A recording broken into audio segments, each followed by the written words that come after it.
Anyway, SwissWatchExpo. Today I'm looking at the cutest little two-tone watch. This is a Tudor Princess Date. This watch is 23 millimeters, so it's a little bit smaller than the Rolex 26 millimeter Datejust. And this one has one of the smallest little date bubbles I've ever seen. It is really adorable, and I think it really complements the overall size of this watch. It's a pretty small watch. It's great if you have pretty thin wrists or a smaller build or frame overall, or if you just want a smaller watch that won't crowd your wrist.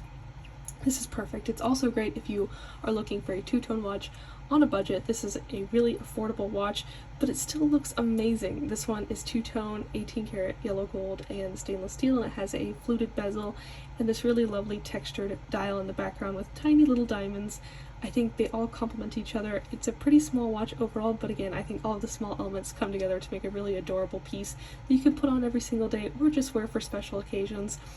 I think this watch would be perfect. So if you're looking for a smaller watch, this one would be a perfect choice. Or if you're just looking for something really kind of different or unusual, you should definitely check out our entire Tudor collection at SwissWatchExpo.com.